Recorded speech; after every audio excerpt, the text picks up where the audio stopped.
नवीन घडामोडी पाहण्यासाठी आपल्या बारामती झटका या यूट्यूब चॅनलला सबस्क्राईब करा व बेल आयकॉन दाबा, म्हणजे ताज्या घडामोडी आपणापर्यंत पोहोचतील। अकलूज माळेवाडी नगर परिषद सार्वत्रिक निवडणूक 2025च्या भाजप व महायुतीच्या प्रचाराचा शुभारंभ शनिवार दिनांक 22 नोव्हेंबर 2025 रोजी महाराष्ट्र राज्याचे ग्रामविकास व पंचायत राज मंत्री तथा सोलापूर जिल्ह्याचे कर्तव्यदक्ष पालकमंत्री नामदार जयकुमार गोरे यांच्या प्रमुख उपस्थितीत व भाजपा युवा मोर्चाचे राष्ट्रीय उपाध्यक्ष व माळशिरस विधानसभेचे लोकप्रिय दमदार आरोग्यदूत माजी आमदार राम सातपुते यांच्या नेतृत्वाखाली संपन्न झाला।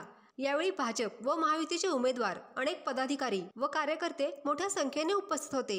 यावेळी माळशिरस पंचायत समितीच्या माजी सभापती राजलक्ष्मी हंसराज माने पाटील बोलताना म्हणाल्या, आदरणीय व्यासपीठ, आदरणीय उपस्थित आपले सगळ्यांचे जयाभाऊ जयकुमारजी गोरे साहेब, आदरणीय रामभाऊ सातपुतेजी, आमदार साहेब, आपल्यासाठी ते अजूनही आमदारच आहेत आणि नेहमी राहणार आहेत, अजून पुढे जावे पण आता सध्या तरी आपल्यासाठी तेच आमदार आहेत। आणि शैलेशजी कोथमिरे साहेब, हनुमंतराव सूळ साहेब, सुळाबांबरोबर मी काम केलेलं आहे, त्यांचा कामाचा परिचय मला नक्कीच चांगला आहे आणि सर्वांचे नाव घेत नाही, फतेसिंग दादा, हिंद्राव काका, जे सगळे बाकी मान्यवर आहे, कृपया करून गोड मानून घ्या, तुमची मुलगी समजून, का तर यांना साहेबांना पण पुढे जायचंय।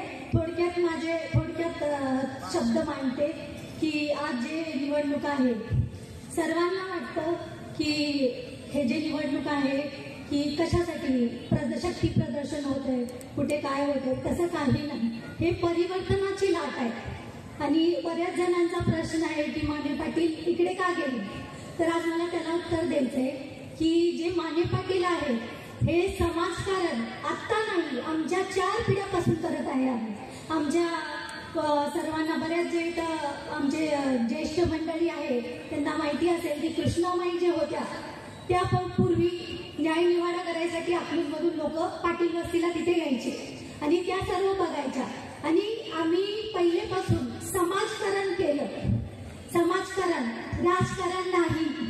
आणि जेव्हा जेव्हा आम्हाला संधी मिळाली तेव्हा पण आम्ही समाजकारणच केलं, त्यामुळे कदाचित आम्ही मागे राहिलो असेल, पण हरकत नाही, आता आम्हाला चांगले नेते किंवा चांगले भाव लाभलेत, सर्वांचेच भाव आहेत, जसे की लाडकी बहीण योजना आणल्यामुळे तर आता जयाभाऊ असतील, देवेंद्र फडणवीसजी साहेब आहे, संपूर्ण महाराष्ट्राचे भाव आहे, होय ना?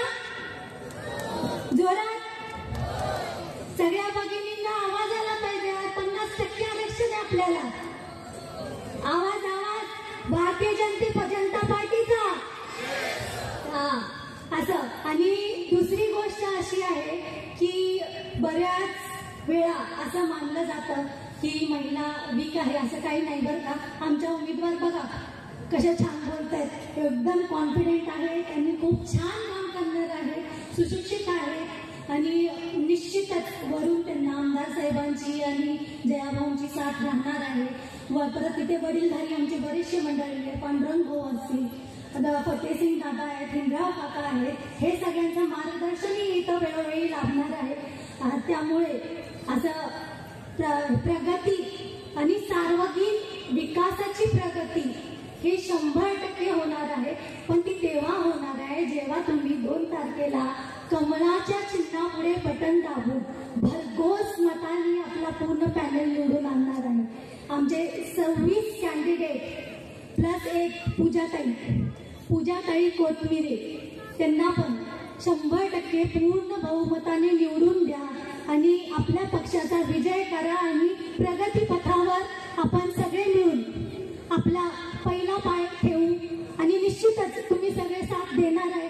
आणि मी तुम्हाला सर्वांना आवाहन करत आहे, का तर मी पण इथली, तुम्ही पण इथली, आपले पिढीने पिढीचे संबंध आहेत आणि पुढेही राहणार आहेत, त्यामुळं विनंती राहील, आवाहन राहील की सर्वांनी कृपा करून भाजप जनता पार्टीला कमळाच्या पुढे आणि जिथे जिथे आपले शिवसेनाचे उमेदवार आहेत त्यांच्या धनुष्य चिन्हाच्या पुढे त्यांना मतदान करावं आणि भरघोस मतांनी निवडून द्यावं। एवढंच बोलून एक शेवटचं एक गोष्ट सांगेन फक्त की सर्वांना असा विचार आहे की काय, थोडक्यात सांगते की आम्ही का म्हणतात ना, स्वाभिमानी माणसं कुठेही झुकत नाही, कारण युद्धाला जाणारे घोडे वरातीत नाचत नाही। एवढंच बोलते, माझे 2 शब्द संपवते. धन्यवाद. जय हिंद, जय महाराष्ट्र, जय जनता पार्टी.